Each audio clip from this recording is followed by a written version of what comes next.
Personally, since I grew up in the environment and culture of Chinese Buddhism, I noticed some very obvious differences between Chinese Buddhism and Tibetan Buddhism. For example, Tibetan Buddhism has a lot more practices and tasks, such as preliminary practices, empowerments, retreats, more focused on the study of wisdom because of its large number of assignments. Whereas for Chinese Buddhism, the education we received when we first became monks was that you can't attend Buddhist academies to study.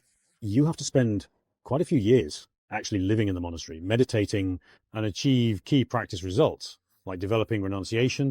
And then if you are willing to serve others, you would have developed compassion. Then the senior monk will observe you, and only after your practices are secure will he then allow you to go to study. Otherwise, they tend to say, when a snake drinks water, it turns it into poison. If you study scriptures without knowing whether you have the right intention, you might instead criticize Buddhism after reading them, just like we've seen many scholars in Taiwan who use their own certified ideas to judge what is right and wrong in Buddhism. Some even have their own strong prejudice and assertions about Tibetan Buddhism. I also felt this issue after visiting many Han Chinese monasteries, who tend to have this bias. Some senior monks say they're afraid to send students to Buddhist academies because when they come back, they'll stop reciting the name of the Buddha. They are concerned that their mindsets would change after studying. But of course, I believe that the so-called everyday Buddhism cannot live without the application of Buddhist theories. They should be applied to daily lives. So we proposed a system called work study. As my master had said, don't spend more than 2 hours learning, reflecting, and practicing, but you must apply what you've learned in your daily life. He would observe how you walk, how you wash dishes, how you interact, how you answer phones, to see whether the renunciation and compassion that you've learned are reflected in your daily life. He's quite strict with that. It's like Zen Buddhism integrated into everyday life. Of course, some of us really love to study and they just keep diving deeper and deeper into it. Some people, on the other hand, are very diligent and attentive in their daily practices, while some other people aren't really doing well in both. But in my opinion, my personal view is that the scriptures of Chinese Buddhism are very vast. Even if you went into retreat for 5 or 10 years, you couldn't finish them because you have to contemplate every word. For example, when explaining the Heart Sutra, thanks to the lineage master's compassion of Tibetan Buddhism, the essence of these sutras has been compiled into a very well-structured sequence, like Lamrim, Chenmo, and Words of My Perfect Teacher. They provide a very good framework. But here, as you might notice, it will become Chinese Buddhism tends to focus a bit more on daily life, while Tibetan Buddhism emphasizes more on listening, contemplating, and practicing. But nowadays, many people studying Tibetan Buddhism struggle to complete their paths because there are too many tasks to finish. If they dedicate their lives to it, they'd eventually end up getting divorced. Why? Because the wife is busy practicing every day, and the husband complains about how she's detached from life. I'm reflecting on this myself. It's good to study and practice Dharma, but how do we actually find a balance? Of course, personally, all I can tell him is we all know the theory. Renunciation, great compassion, bodhicitta, contemplating emptiness. You apply them to life so that everything becomes a form of practice.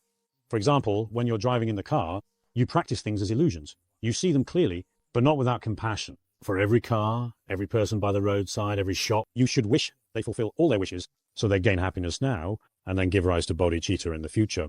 The key is to have mindfulness. Just like when we recite Amitabha Buddha, I'd tell them, it doesn't matter how many repetitions you make. What matters is whether you have the mindset of Amitabha to care for the people, things, and events around you.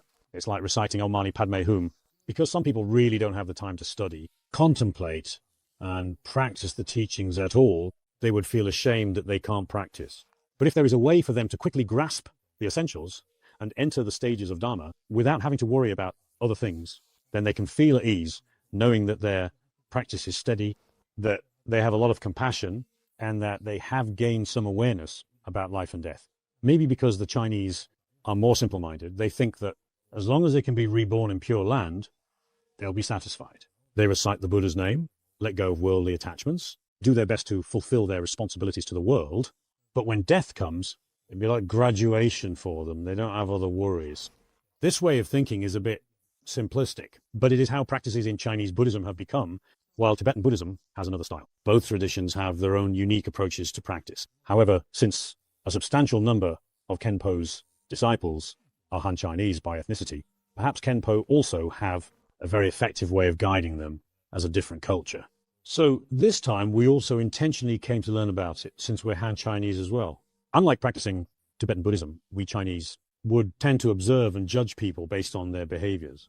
No matter how many years this person has studied, we look at their composure based on how they sit, walk, and drink tea. This would tell us what stage of practice they're at. If they can't even hold a book properly, can't even use a teacup, if they don't tidy up the table after eating, the old monk would say, "This won't do. This person is just a scholar, not a practitioner." He would be very adamant about this. So for us Chinese, this is what the old monk criticizes. He doesn't care how much you've read. But in Tibetan Buddhism, at least in my impression, it's more about, have you finished your studies? What stage are you at in the sequence? They really tend to emphasize this aspect more. But I think nowadays, we probably have to combine both approaches. Now, there's another issue, as Khenpo Rinpoche had just mentioned, the problem with mobile phones. Because once we brought 40 young novice monks with us, they were not allowed phones. But after they started using phones, 2/3 of them returned to lay life. Now, the Thai government is facing the same problem. They originally had 400,000 ordained monks and set a ban on phones, but then the young monks protested. They couldn't accept not being allowed to use them, yet after they allowed it, the number of ordained monks dropped by a quarter. Now they're trying to figure out what to do about this. So, Khenpo, what are your thoughts on young people using phones, especially Buddhists using phones? How exactly should they deal with this in this situation? Well, first of all, as Venerable Hightower pointed out earlier, there are some notable similarities and differences between the traditions of Tibetan Buddhism and the traditions of Chinese Buddhism. These differences may be a result of different histories and different long-standing ethnic perspectives, and there may also be some differences depending on the area as well. Personally, for myself, since 1987 up until this June, I have been providing guidance, translation, and giving some lectures to the Han Chinese community who study at Laronga. It's been 30 years now, so I'm quite familiar with Tibetan methods of practice, as well as the methods of practice in the Han regions. However, when it comes to some Western ways of thinking in particular, we are not very familiar. They have a different approach, especially in comparison to others. As for Tibetan and Chinese Buddhism, nowadays, I would say that the relationship between the two traditions is in fact very good overall. For one thing, there are many open-minded eminent monks and great masters in the Han regions who are very accepting of Tibetan Buddhism and Theravada Buddhism, as well as the various schools within Chinese Buddhism itself, such as the Chan, Huayan, and Pure Land Buddhist traditions. They study all of these in a very inclusive way, with mutual respect, learning and understanding each other.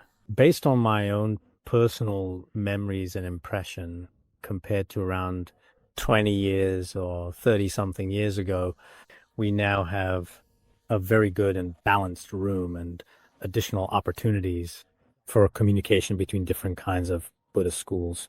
Before this, in Tibetan Buddhism, many of the older, more conservative monks in particular might have been rather exclusive in their own schools, practices, and beliefs, often rejecting other Buddhist branches.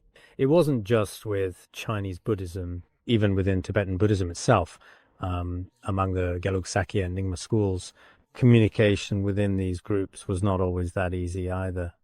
But now, between us and the modern day, many of the distances and barriers have already disappeared, which I feel particularly fortunate of and thankful for. I'm not just saying polite words today, there's really no need for that, but it's thanks to Dharma masters like Master Hai Tao and many other far-sighted Dharma teachers who have put in years of effort so that everyone can understand and learn from each other across different Buddhist schools. Understanding each other is actually very important. The teachings of Buddha Shakyamuni themselves are the same in nature, but they're passed down over time in different regions and among different ethnicities. The differences are only different integrations of the Dharma into people's customs and lifestyles, or you could say into their traditions. That's how Buddhism has taken shape over time. So I think that nowadays for us, among all the different Buddhist traditions with different lineages in the world, there are many ways of harmonization. This is truly something that makes me very happy. In Tibet, there are also theoretical and practical schools. The theoretical school studies on a daily basis with debates and contemplations. However, as for their basic practices like reciting mantras or basic behaviors and conducts, even simple tasks like sweeping the floor or doing the laundry, for example, they're not very good at these. In Han Chinese regions, we often call such people bookworms. They're very good at studying, but when it comes to being a person, interacting and communicating with others, they're quite incompetent. Actually, in our Tibetan Buddhism as well, this kind of person is not particularly well received. Even though they may study well and explain theory very well, but interacting with others becomes quite troublesome for them. They are not really practicing diligently. It's quite similar to many people in academia nowadays. In academia, everything is based entirely on their intellect, using their discriminating mind to draw conclusions. Actually, we don't really praise this approach. One must have a solid theoretical foundation. Otherwise, it's very easy to develop wrong views and very easy to sometimes fall into skepticism and lose your mind of faith. But at the same time, we do need to be like Chinese Buddhism with morning and evening recitations and regular practices, including chanting the Buddha's name in meditation. These are very important. So as I see it, both theory and practice, in essence, or rather being a good person and studying Buddhism, in essence, cannot be separated. Some people study Buddhism very well, but have poor relationships with their families and are always in conflict with their relatives, friends, and family members. People who study Buddhism do not necessarily have to become monastics. We are not particularly pleased when someone insists on ordaining right away. Let them take time to observe.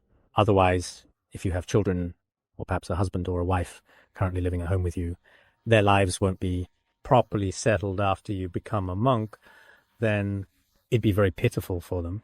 However, if the conditions really ripens, there is no use in trying to prevent it.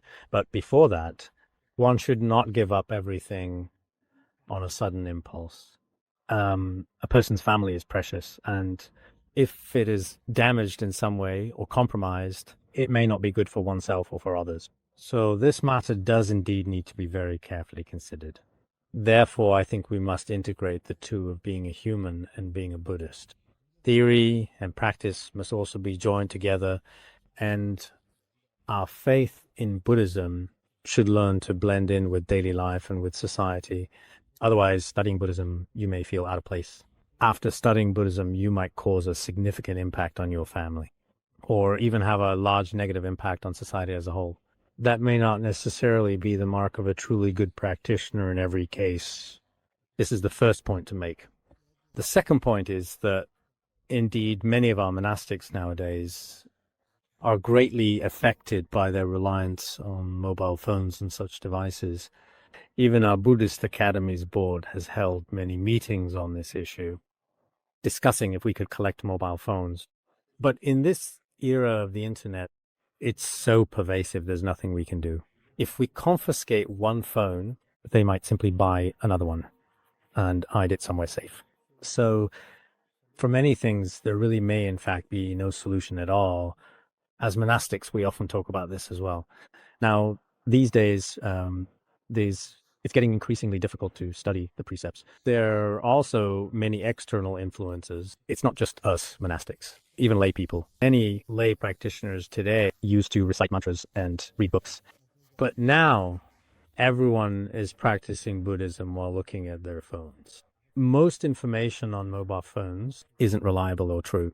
So we are especially wholeheartedly grateful to Life TV for providing everyone with such a platform that constantly brings so much positive energy in so many years. Since everyone likes to watch it at this time, if we present ourselves online in this way to help them, it would indeed be a very wise choice.